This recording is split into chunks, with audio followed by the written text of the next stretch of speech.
everybody, happy holidays and welcome back to Breaking the Narrative. If you are getting value from these videos, please like, share, subscribe. I am on vacation with my family, so I'm gonna try to make this quick, but let's get right into it. Definitely have a lot of stuff to talk about here. The divide between liberals and conservatives it's definitely palpable. And some people in my family are liberals, some are conservative, or at least by today's definition of it. But it isn't truly that big once it's examined. And I realized this today, talking to my sister, who's a very educated young woman. And she's not far left, she's not an extremist, she's very pragmatic. And she brought up some points. This video may be a little bit different than the rest of mine have been. So, but I try to be objective at all times. I think we all had fun, watching the breakdowns and the reactions and stuff. But what we have to understand is that just like this alt-right, like Nazi group of Republicans that don't represent us as pragmatic, just common sense Republicans, this far left group does not represent liberals in terms of their ridiculous ideology and everything like that. Just the things that we have in common are that we all want a better life for ourselves, we all want to live in a safe country, we all want to be respected, and we all want to be treated with dignity.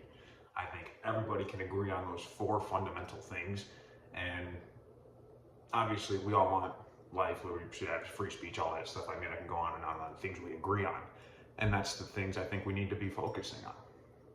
So, given that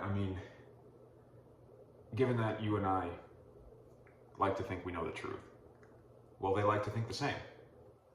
So we all know how algorithms work. My sister brought it up today, and maybe she thought I was unaware of how they worked. I subscribe to far left things and all different things so that I see all types of stuff on my different feeds and different news, whatever.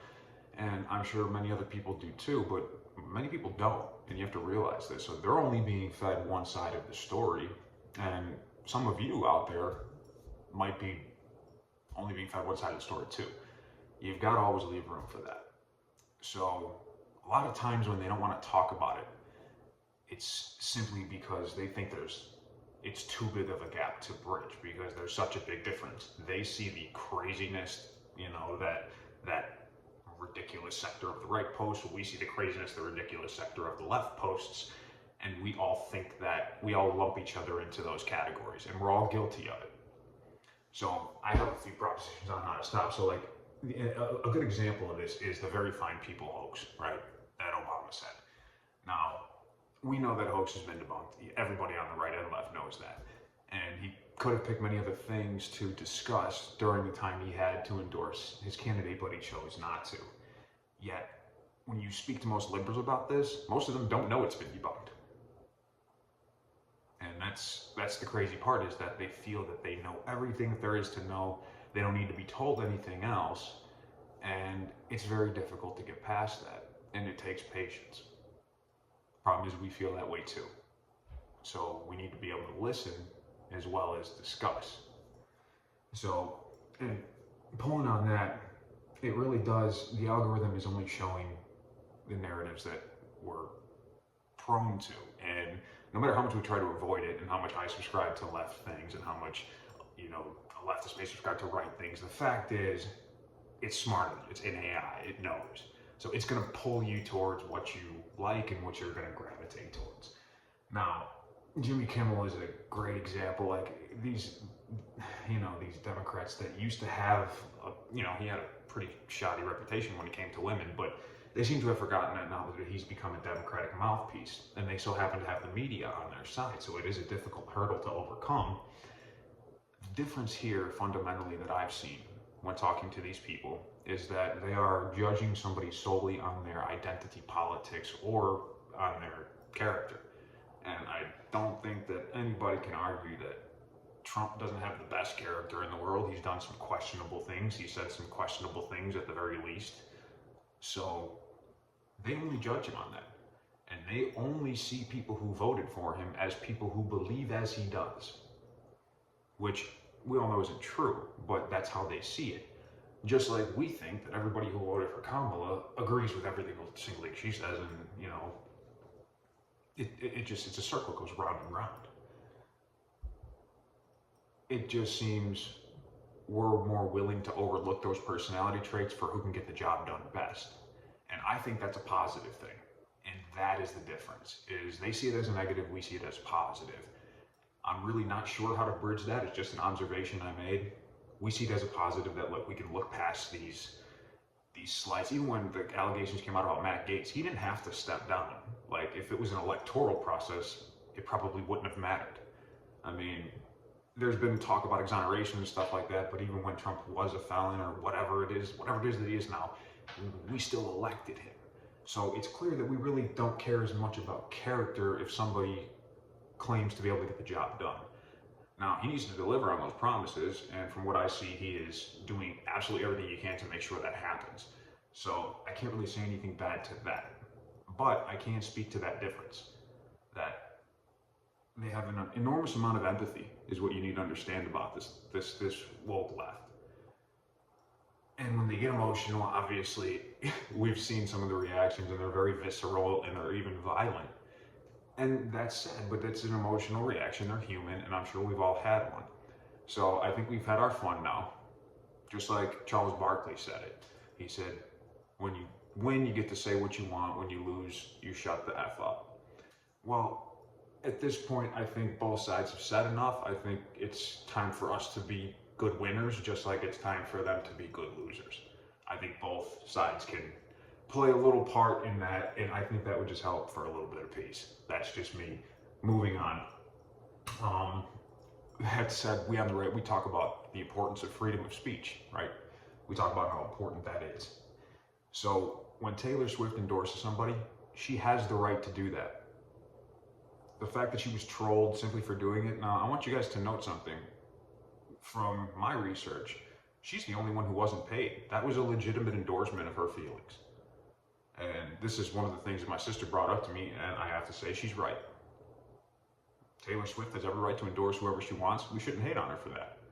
It's not her fault, and it's not our fault that the Democrats banked on that, and they thought it was going to bring them more turnout than it did. And sure, the girls dancing to a song, that was harmless, and it was funny, and that's cool. But the hateful stuff, I mean, who cares, really? We say we don't care about what she thinks, we say we don't care about, so why are we talking about it?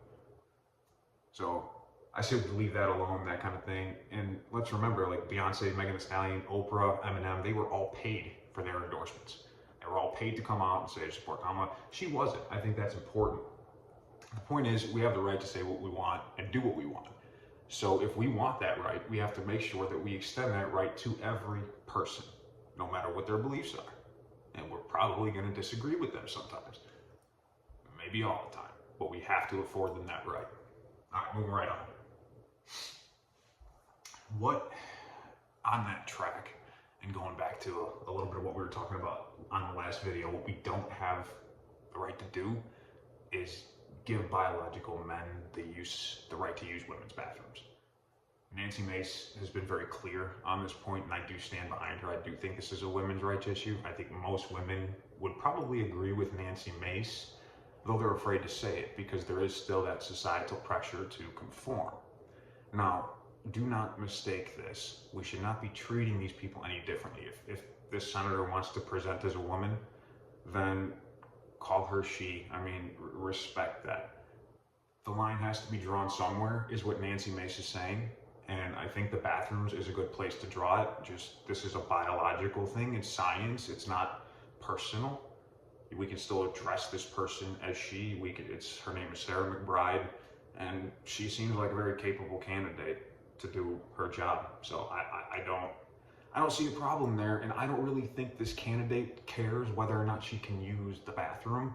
I think she's more concerned with doing her job. So again, just a little bit of understanding. While I agree with Nancy Mace, I think the bill should be passed. I think it will be passed. I don't think we need to talk on it, and I do see a lot of hateful stuff on Twitter, and I have to say that it really has to stop, guys. I mean, if you're not one of the ones doing it, great. You're the mature one. If you are, please stop. You know, we have to stop spewing the hate to it. I know it isn't the majority of you. I know that. It's a small alt-right minority, and that brings me to the your body, your choice crap. Now, It was a Nazi who posted that. A ridiculous, bigoted, hateful person. His house was actually burned down. He got his comeuppance, as they say.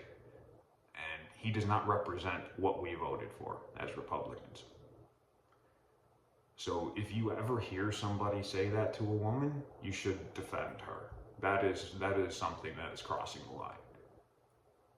So don't involve yourself in those things. Don't involve yourself in that hate rhetoric, and don't believe every meme you see. Nobody ever said anything about men being dominant over women. That's not what this election was about. And if we're claiming that we're not misogynist and we're claiming that we're not racist, I think we need to speak through our actions and show that. We need to support these women, which is why I was talking about Nancy Mace, her bill for women. We need to support that. And we need to support every woman and make sure that they feel safe, because a lot of them don't. And that's the sad truth of it.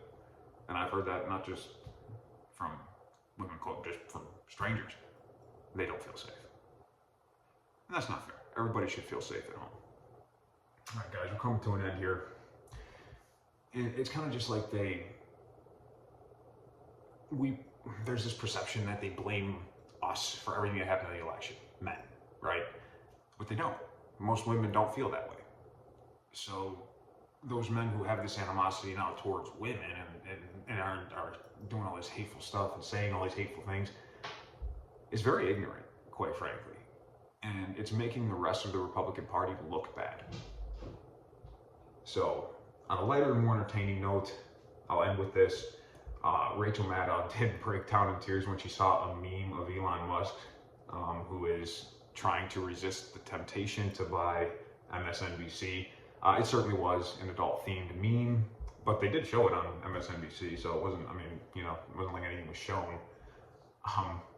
Her salary just went down from 30 million to 25 million, so she's really feeling some pain right now, I really feel for a $25 million a year person.